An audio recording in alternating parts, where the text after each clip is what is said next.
ఇదిగోండి బెండకాయలండి. ఇదిగోండి ఎర్రగా అయినాయి కదా ఉల్లిపాయ ముక్కలు. ఇప్పుడు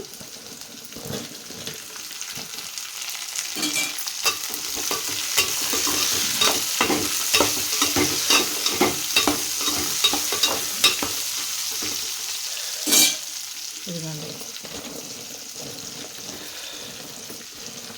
సన్నగా తరిగి శుభ్రంగా కడిగి సన్నగా తరిగి ఎండలో ఆరబెట్టానండి. అంటే జిడ్డుగా ఉండకూడదు కదండి కర్రీ, అందుకనేసి ఇలా చేశానండి.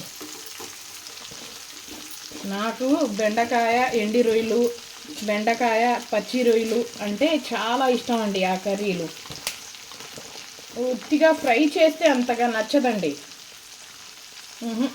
ఫ్రైలు అంటే నాకు ఇష్టం ఉండదండి, ఫ్రై కర్రీలు.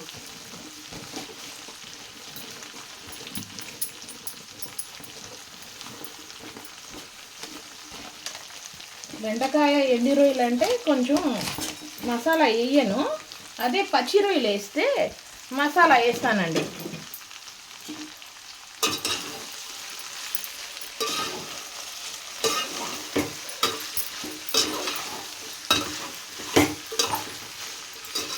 ఒకసారి ఇలాగా కలిపి అందులోనే ఇదిగోండి ఉప్పు కారం పసుపు తగినంత వేసి ఒకసారి మళ్ళీ కలిపి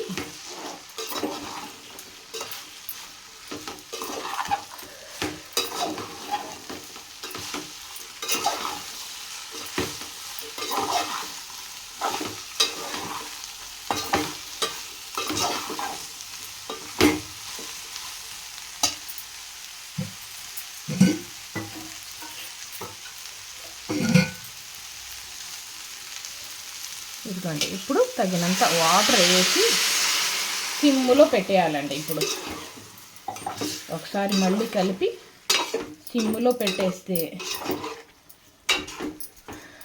10 నిమిషాల్లో రెడీ అయిపోయిద్దండి. చాలా సింపుల్, చాలా టేస్టీగా ఉండిద్దండి బెండకాయ ఎండి రొయ్యల కర్రీ. చాలా సింపుల్ కదండి.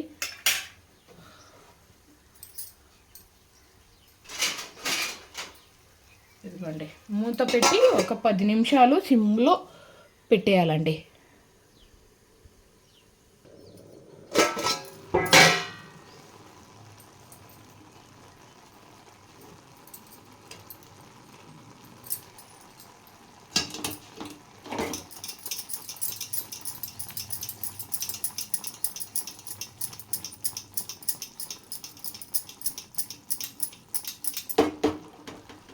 కలిపి ఇలాగా మళ్ళీ సిమ్ములో పెట్టేయాలండి ఇంకో 5 నిమిషాలు.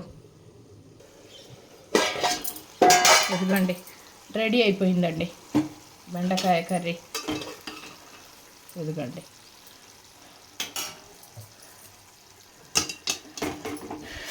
ఇప్పుడు ప్లేట్లో తీసుకుందామండి. ఇదిగోండి బెండకాయ అసలు ఎలా ఉడికిందో చూసారండి.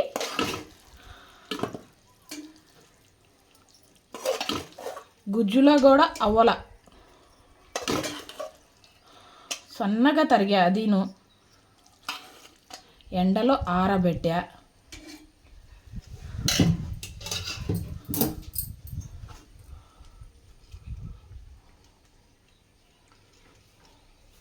వేడి వేడి అన్నంలో వేసుకొని తింటే అండి అబ్బా సూపర్ అండి. హాయిగా మెత్తగా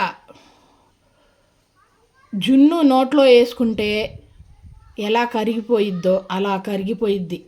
ఈ కర్రీతో అన్నం కలుపుకొని తింటే అబ్బా ముద్ద హాయిగా నోట్లో దిగిపోయిద్ది, కడుపు నిండా తినొచ్చు. ఎండు రొయ్యలు బెండకాయ కర్రీ, ఎండి రొయ్యలు అంటే ఎండి రొయ్యలు పచ్చి రొయ్యలు బెండకాయ కర్రీ కూడా ఇలాగే చేస్తారండి. ఏంటంటే ఇందులో మసాలా వేయరు, అందులో అయితే మసాలా వేస్తారు, అంతే డిఫరెంట్. అంతేనండి వాళ్ళ రెసిపీ.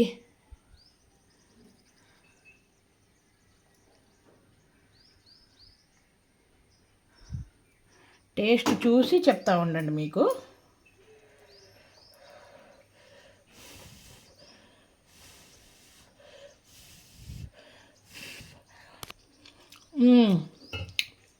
సూపర్ అంటే సూపర్గా ఉందండి. కరెక్ట్గా సరిపోయినాయి. అంటే నేను వాడేది మసాలా కారం కదండి, అందుకనేసి ఉప్పు కొంచెం తక్కువ వేసా. కారంలో ఉండిద్ది, సరిపోయిద్ది.